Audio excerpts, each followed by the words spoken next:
ಒಂದಿದೆ. ಸೊ ಹಾಗಾಗಿ ಒಂದನ್ನ ಇಡ್ತಾ ಇದ್ದೀನಿ. ಸೊ ಇದು ಎಷ್ಟಾಯಿತು? 241 ಕಲ್ಪನೆನ ಮಕ್ಕಳಿಗೆ ಮೂಡಿಸ್ತೀವಿ. ನೆಕ್ಸ್ಟ್ ಆ 241ನ್ನ ನಾವು ಎಷ್ಟು ಭಾಗ ಮಾಡಬೇಕು ಮಕ್ಕಳೇ? 4 ಭಾಗ ಮಾಡಬೇಕು. ಸೊ ಹಾಗಾಗಿ ಈ 100 ಅನ್ನೋದು ಎಷ್ಟಿದೆ? 2 ಇದೆ. ಸೊ ನಾವು ಇದನ್ನ ಬಿಡಿಯಾಗಿ 4 ಮಾಡೋಕ್ಕೆ ಆಗಲ್ಲ. ಸೊ ಈ 200ನ್ನ ನಾವೇನು ಮಾಡ್ತೀವಿ? ಚಿಲ್ಲರೆಯಾಗಿ ಕನ್ವರ್ಟ್ ಮಾಡ್ಕೊತೀವಿ. ಸೊ 100ಗೆ ಎಷ್ಟು 10 ಸೇರ್ತವೆ? 10 ಸೇರಿದಾಗ ಎಷ್ಟಾಗ್ತವೆ? 100 ಆಗ್ತವೆ. ಸೊ ಇದು 100 ಪ್ಲಸ್ ಇದು 100 ಟೋಟಲ್ ಎಷ್ಟಾಯ್ತು? ಆಗ 200 ಆಯಿತು. ಸೊ ಇದನ್ನ ನಾವೇನು ಮಾಡೋಣ? ಫಸ್ಟು 4 ಭಾಗವಾಗಿ ಹಂಚೋಣ.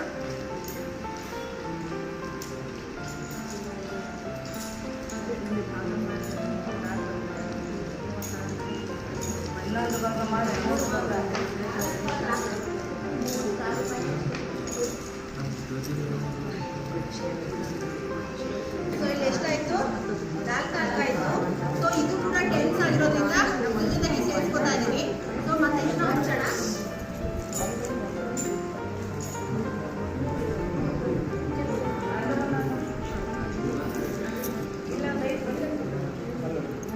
ಇಲ್ಲಿ 4 ಹಂಚ್ಬೋದು. ಹಂಚ್ತೀವಿ.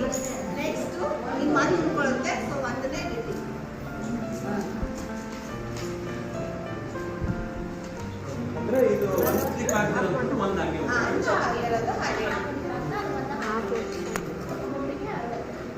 ಒಬ್ಬೊಬ್ಬರಿಗೆ 60 ಬರುತ್ತೆ.